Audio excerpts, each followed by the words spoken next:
Hey, my name is Steve Johnson. I live in Buffalo, New York. I'd just like a moment to share some thoughts with you. I didn't become a Christian until I was in college, so I didn't really grow up in the church. I went a couple times with my grandparents, but I didn't really know anything. And so when I became a Christian, I started reading the Gospels, and my mind was blown. Like, I would read through it, and I would go to my Christian friends almost in shock and amazement, like, this is crazy. Have you read this? Like, do you know what Jesus is saying? And they would look at me like I was like overreacting, like, Steve, like, slow it down some, like, things are going to be okay. And I'm like, no, no, no, no, you don't understand. Like, this is a totally different reality than what I ever thought or imagined.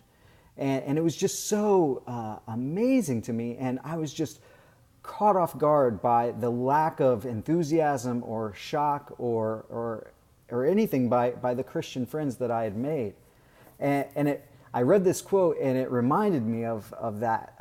This is what Marcel Moore says. He says, Christians have found a way, no one knows how, to sit comfortably on the cross.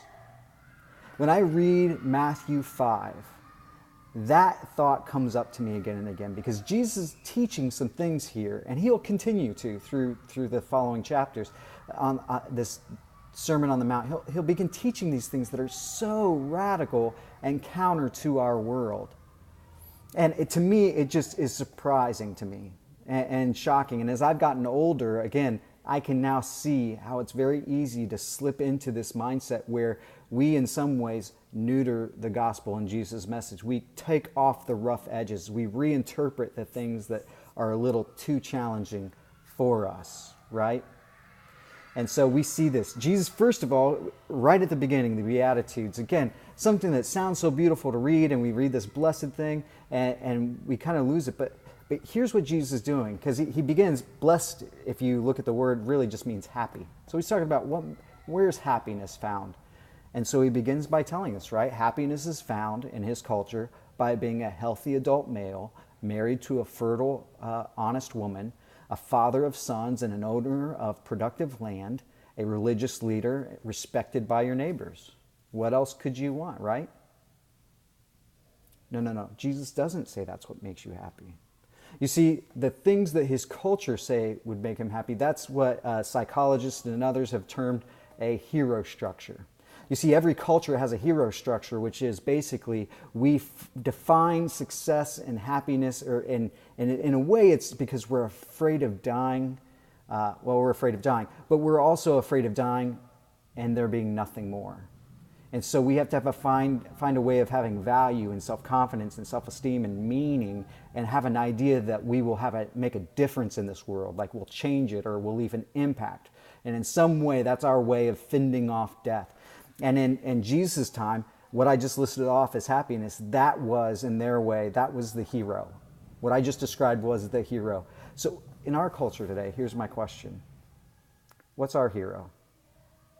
In American culture, what have we defined as the hero? The self-made man, business owner, who achieves his goals, happily married, 2.5 kids, living in the suburbs, six-pack, well-respected by peers, understands the game of football. I don't know. What is it? What is the hero structure? And here's what I found so amazing as a new believer, but so dismaying as well, is Jesus describes this different structure, this different reality in which we find happiness, where it's not our achievement, but rather happiness is a gift bestowed by God onto his people when they adopt this different way of being.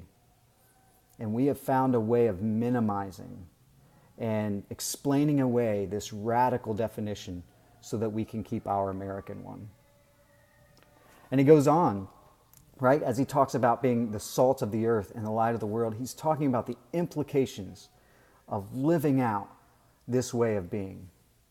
This is what Paul Evdokimov, who's a Russian Orthodox theologian, this is what he says in his book, The Crazy Love of God. Christians have done all they can to sterilize the gospel. We might say they've plunged it into a neutralizing solution. Everything that stands out, everything that challenges us, turns our expectations upside down. It in turn much. By turning it into an inoffensive, smothered out, prudent, and reasonable religion, they make us want to vomit it up. where did we get this bland Christianity? He goes on to make the point that Christians have lost their mission and that the Christian faith has strangely lost its fermenting ability and character, that the gospel lived by today's Christians meets the world with, and the reaction is nothing but total indifference, which is very strange because the reaction to Jesus and his ways and his early followers was anything but indifferent. Jesus says, you're the salt of the earth, but if it's lost its saltiness, how can that saltiness be restored? It's no longer good for anything but to be trampled underfoot. You see, we've gained the world here, but we've lost our soul. We bought into this prosperity hero structure at the cost of our spiritual impoverishment and the loss of things that vitally make us followers of Jesus. Think about it. Do we as Christians do anything in modern society that gives taste to life? Anything that purifies or heals or liberates from the spiritual decline and the cruel self-centeredness that is so pervasive? Do we do that? Is the reaction to Christians from our culture and world is, we don't agree with them, we don't believe them, but we're so glad that they are here. The world is better because of them. I don't think so. You see, there's a difference between being persecuted for living out the ways of Jesus and being persecuted because we have very large mouths and have opinions on how everyone else should live. Jesus continues and he talks about being a light to the world. And do we shine in the world? Now, what he's doing, if you look in this passage, he's equating that light is really our inner personal holiness, our good works, our lives. Not what we say, not where we go once a week, not what we adhere to in our minds, but our actions. We have a lot of Christians today who have done a lot of harm because they're on the outside. They're talking and shining, doing all these things outwardly. Inwardly, their lives do not display the holiness and the love of God. And here's the deal. What does shining our light mean? I think it means that we are honest with how we are living and looking at the Beatitudes, looking at what we're going to see through the Sermon on the Mount and saying, we're going to shine this life through our lives. And here's the thing, we might have to face the reality that our light doesn't shine that bright. And for some of you, maybe you have to have the courage to accept the mediocrity in which you've been living.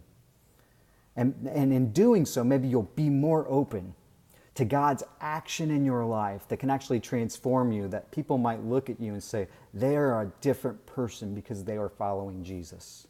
Their values and their structure, their hero structure, they would never use that term, but whatever, is fundamentally different because they follow Jesus.